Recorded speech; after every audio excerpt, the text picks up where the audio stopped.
Hello and welcome to another review on FSElite. I'm Tom and today we will be taking a look at FSimStudios Cancun International Airport for Prepared version 4.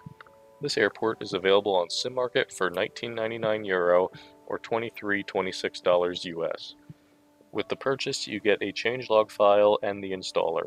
The installation process is as simple as selecting the prepared install location, entering your key into the SimMarket registration site that pops up, and hitting next a few times. Once installed, a 5-page PDF user manual is available that includes a brief excerpt from Wikipedia about the airport, as well as some technical data from SkyVector, credits, support information, and recommended settings. Looking around the airport grounds, the user is greeted with nicely detailed and appropriately weathered runways, taxiways, and parking locations. As far as I could tell from Google Earth, the ground markings are accurate and do a good job representing the airport. It is worth noting that a few people, myself and one other included, according to the developer, did have an issue where the camera definitions of chase plane caused major flickering to occur for large portions of taxiway and ramp area. Thanks to the support from the developer, I was guided to a forum post from a different developer scenery that stated to change the clip mode for chase plane static and gimbal camera definitions in the camera's CFG file to normal. Doing so completely resolved my flickering issues. Something to look out for if you use this program. There are a number of static aircraft scattered around the scenery, ranging from a number of general aviation planes, a pair of Magni Charters 737-200s, a pair of Aeromexico 737-800s, an American 737-800, and an Air Canada 767-300. As of now, Magni Charters no longer operates the 737-200. I also noticed the Air Canada and American birds looked like they had a really low polygon count. I'm not sure if it has to do with the shading or modeling, but it was very noticeable compared to the smooth lines of the Aeromexico and Magni Charter planes. My only issue with the Aeromexico planes was a weird white stripe on the rear of both planes. Ground equipment and servicing vehicles are also found at just about every gate location, and animated birds fly above the airport.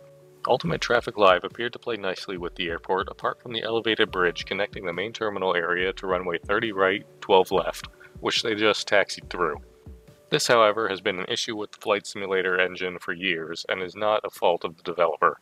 I didn't notice any player-controlled aircraft having issues with the bridge.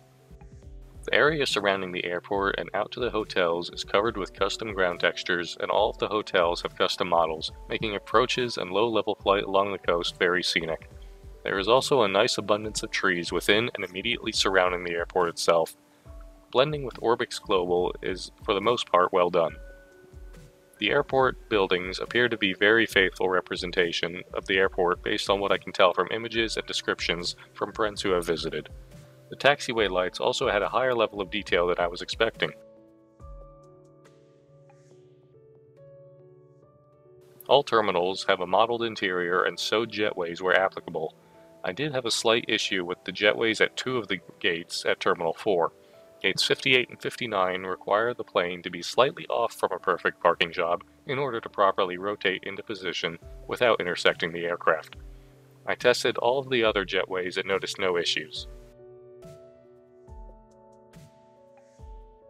A friend of mine who was there in March 2018 also noted that the iconic Corona banners on the control tower that are present in the scenery were replaced with another company's, and I was able to find a single image of these new banners dated June 2018.